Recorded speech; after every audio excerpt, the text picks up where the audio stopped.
Olá, queridos amigos, vamos falar sobre a lição número 10, a parte de quarta-feira, porque é necessário um caminho através do véu. Quando nós consideramos nossa aproximação de Deus e considerando nossa pecaminosidade, temos que considerar que precisamos de um filtro, ou seja, alguém que nos represente, porque não podemos estar diante de Deus com a nossa situação de pecaminosidade. Não adianta. Nós somos o que somos, pecadores com a natureza pecaminosa, e por mais consagrado que nós sejamos, não temos condições de estarmos diante de Deus.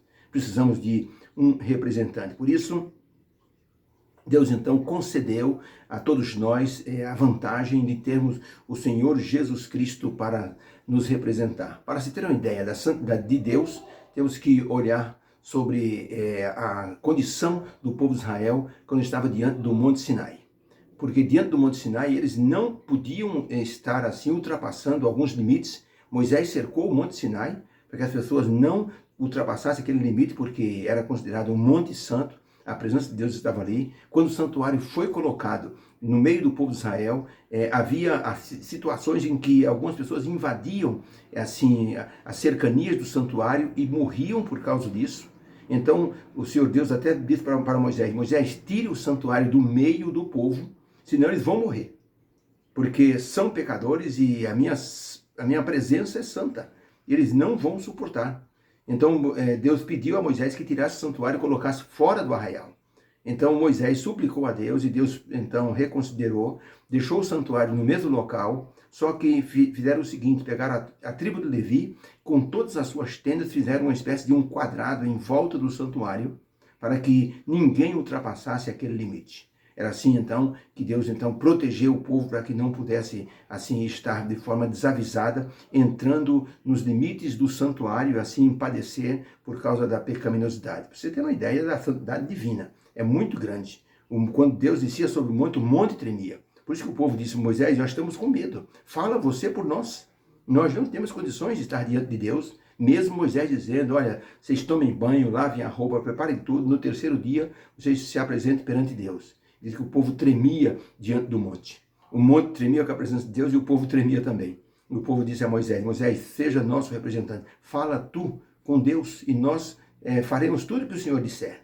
Era essa a situação do povo diante da grandiosidade divina. Por isso, quando Jesus subiu ao céu, ele se tornou assim a ponte entre nós e Deus, para que nós pudéssemos ter acesso a Deus. Senão, nunca teríamos acesso a Deus. Veja como o pecado tirou assim esse relacionamento, ou deturpou o relacionamento do homem com Deus, de Deus com o homem. Deus falava face a face com Adão e Eva. Depois só passou a falar através do sacrifício, depois através dos profetas. E hoje a situação é muito pior. Nós só conseguimos orar e Jesus nos representa diante de Deus. E diz o apóstolo Paulo: o Espírito Santo, ele intercede por nós com gemidos inexprimíveis diante do Senhor quando nós oramos. Então, nós estamos muito distantes de uma situação assim de avanço espiritual para estarmos perante Deus. Por isso que o ser humano hoje tenta fazer tanta coisa, tenta fazer penitência, o ser humano tenta dar oferta, tenta ser bonzinho, tenta fazer uma série de coisas para ver se recomenda diante de Deus. Não adianta. Por mais que a pessoa faça, sempre tem o cheiro fétido do pecado por trás de tudo. Lá no fundo tem o cheiro fétido do pecado. Já experimentou colocar uma carne dentro de uma vasilha de plástico e essa carne apodrecer? Você não consegue tirar o cheiro. Eu passo isso, eu passo aquilo. Eu já tentei isso com alguns vasilhames, mas depois que tudo passa, aquele cheiro ficou impregnado, ele está lá no fundo, pode jogar a vasilha fora. Não tem jeito. Deus não nos joga fora. Ele diz: eu recupero vocês, eu coloco em vocês o bálsamo de Gileade, que é Jesus Cristo. Por isso que Jesus comparece perante Deus, perante a presença de Deus e nos representa. A pergunta número 5 da parte de quarta-feira diz assim: como o escritor de Hebreus se expressou ao fazer um convite divino? Diz assim, Hebreus 10, 19 a 22, tendo, pois, irmãos, ousadia para entrar no santuário pelo sangue de Jesus, pelo novo e vivo caminho que ele nos consagrou, pelo véu, isto é, pela sua carne. E tendo um grande sacerdote sobre a casa de Deus, cheguemo-nos com verdadeiro coração e inteira certeza de fé, tendo os corações purificados da má consciência e o corpo lavado com água limpa. Percebeu que o apóstolo Paulo está dizendo que nós entramos diante de Deus através da carne de Jesus, ou seja, através do sacrifício de Cristo. E ele chega a dizer, purificai os vossos corações. Então, de novo, a ideia de que nós estamos impregnados com o cheiro fétido do pecado. Temos que nos consagrar inteiramente, para que Jesus nos represente. Então, para a pergunta, qual o convite que o apóstolo Paulo falou para irmos a Deus? A resposta é, o convite é que nós nos aproximemos de Deus com confiança, o coração sincero, com a certeza da fé e purificados pelo sangue do Senhor Jesus Cristo. O apóstolo Paulo, ao escrever aos Hebreus, fala que Cristo entrou no santuário celestial através do véu e nos convida a segui-lo como nosso líder maior. Como o santuário da terra era uma cópia do santuário do céu, obviamente, no santuário terrestre havia uma cortina que separava o pátio do lugar santo e outra cortina que separava o lugar santo do lugar santíssimo. Então, o sacerdote, para entrar no lugar santo, tinha que afastar o véu, a cortina. Para o sumo sacerdote entrar no lugar santíssimo, ele tinha que afastar a cortina e entrar. Então, a representação disso é, Jesus entrou no santuário através do véu. E agora diz o apóstolo Paulo, Jesus é o nosso véu agora. É ele que nos faz entrar na presença de Deus. Nós não temos condições de estar na presença do nosso Pai Celestial, mas Jesus nos representa, nos leva diante do Pai. Isso é uma vantagem espiritual muito grande. Agora, obviamente, nós temos que prestar obediência a Deus. Foi o que Deus pediu ao povo de Israel. Apenas obedeçam e vocês serão abençoados, santificados, consagrados. Vocês serão abençoados. Mas o povo, mesmo assim, dizendo tudo que o Senhor disser, nós faremos, o povo não conseguia. É natural do ser humano. E hoje também nós prometemos a Deus muitas coisas, mas nós não conseguimos. O Espírito Santo vem e nos ajuda e remove os obstáculos e o ser humano então se apresenta diante de Deus através do Senhor Jesus Cristo. De uma certa forma, o véu era o símbolo de Cristo, como sendo o único caminho ao Pai. Então veja, quando o santuário estava aqui na terra, o santuário terrestre, o sacerdote ele ia à presença de Deus. E o sumo sacerdote ia no lugar santíssimo à presença do Senhor. Era o Shekinah. Deus se manifestava ali. O sacerdote se purificava, colocava roupas novas e entrava naquele lugar santíssimo.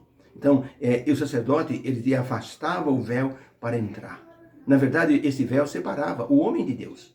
Jesus Cristo, ao entrar no céu, ao voltar para o céu, ser glorificado, entronizado, ele voltou para o lugar dele. E ele então agora disse, meu Pai, agora eu tenho uma missão.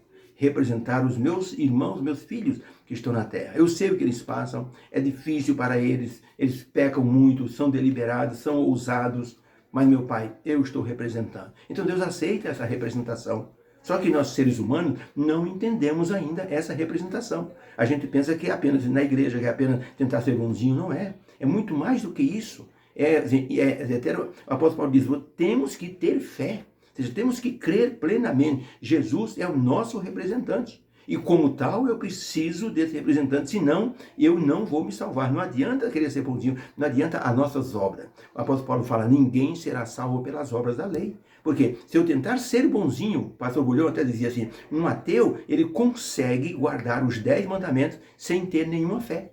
Ele consegue, mas ele não tem fé, então aquilo não vale nada. Então a pessoa que apenas está tentando se salvar, tentando seguir a lei de Deus, ele assim não vai conseguir. Primeiro ele tem que ser salvo, crer em Jesus, depois então ele começa a guardar a lei por amor ao Senhor Jesus Cristo, muda a visão. Primeiro a pessoa pensava em guardar a lei para se salvar, agora não, a pessoa é salvo e guarda a lei, isso é importante. Se quiser ser representado por Deus, Deus não vai aceitar nenhuma pessoa ser representada diante dele se a pessoa apenas crê. Tem que a pessoa, mesmo estando debaixo da graça. Por isso diz um escritor, cuidado com aquelas pessoas que dizem que estão debaixo da graça. Pode estar debaixo da ira e não debaixo da graça. Porque ser salvo significa a pessoa andar em novidade de vida. E em novidade de vida tem um parâmetro, é a lei dos 10 mandamentos. Eu não consigo, o Espírito Santo ajuda. Peça ajuda a Deus, o Espírito Santo vai te ajudar. Foi o que Cristo fez. Ele veio na terra provar que o ser humano consegue obedecer à lei de Deus se apegando ao poder de Deus. Por isso Jesus é o nosso representante. Ele, assim, foi ousado, corajoso, ele mostrou que era um herói. E chegou no céu, foi entronizado e se tornou o sumo sacerdote para nos defender. Enquanto Ricardo Coração de Leão. Era o rei da Inglaterra. Ele gostava de sair para as campanhas de guerra. Um dia ele foi capturado pelo sultão Saladino. E diante do sultão, o sultão disse: "Você quer Ricardo, Coração de Leão? Eu tenho ouvido falar de você, de sua espada, que assim, tem um aço mais forte do que as outras espadas." Pegou a espada de Ricardo, Coração de Leão, pegou na ponta e pegou no cabo e começou a arquear, até que realmente ouviu-se um estalo e a espada partiu-se em duas. O rei Saladino jogou a espada no chão e disse: "É essa a espada de Ricardo, Coração de Leão? Fraca desse jeito?" Ricardo, Coração de Leão, olhou para o rei Saladino, o sultão Saladino, e disse: "Majestade, não importa a têmpera do aço. O que importa é a mão que segura a espada. É isso que importa." O rei Saladino disse: "Gostei da sua ousadia, da sua coragem. Por isso seu nome é Ricardo, Coração de Leão. Vou lhe dizer uma coisa. Por sua bravura, o Senhor tem caminho livre aqui no meu reino. E todos os seus súditos têm caminho livre por causa do Senhor, da sua coragem, da sua ousadia." E assim, Ricardo, Coração de Leão, abriu um caminho no Oriente Médio para que a Inglaterra pudesse passar. Por isso, Jesus Cristo se tornou nosso herói, porque ele abriu um caminho para o céu diante de Deus, não com a ousadia vulgar, mas com a ousadia santa. Ou seja, ele veio ao mundo, ele viveu uma vida de ser humano, ele tinha o poder de Deus, que ele se apegava a Deus, ele conseguia fazer milagres, conseguia ressuscitar pessoas, curar leprosos, tirar febre, transformar vidas. E ele disse: "Vocês podem fazer essas e muitas outras obras se vocês se apegarem a Deus." É possível levar uma vida santa se apegando a Deus, mesmo estando no mundo. Jesus diz: "Vocês estão no mundo, mas o mundo não está em vocês." Enoque andou com Deus 365 anos. Quando Enoque tinha 65 anos, ele gerou um filho. Depois ele andou 300 anos com Deus. Uma geração antediluviana. Uma geração que Deus não se agradou daquela geração. Teve que destruí-la. Mas Enoque viveu no meio dessa geração e não se contaminou. E viveu apegado a Deus e Deus o levou para si. Então é possível hoje a pessoa chegar no santuário celestial através de Jesus e ser representado por ele diante do Pai. Fica com Deus. Espero que você tenha entendido. Jesus Cristo é a grande porta. Ele é o véu agora para nós. Através da sua carne, ele abriu um caminho para nós no céu. Louvado seja Deus. Vamos orar. Obrigado, Senhor, pela lição de hoje. Jesus é nosso véu. Por ele podemos entrar na presença, na tua santa presença, ó Deus amado. Nós te louvamos por isso, pedimos força para sermos resistentes ao pecado, para vencermos aquilo que nos domina. Em nome de Jesus eu peço e agradeço. Amém. Fica com Deus. Tenha uma quarta-feira abençoada na graça do Senhor. Amém. Beijo no coração.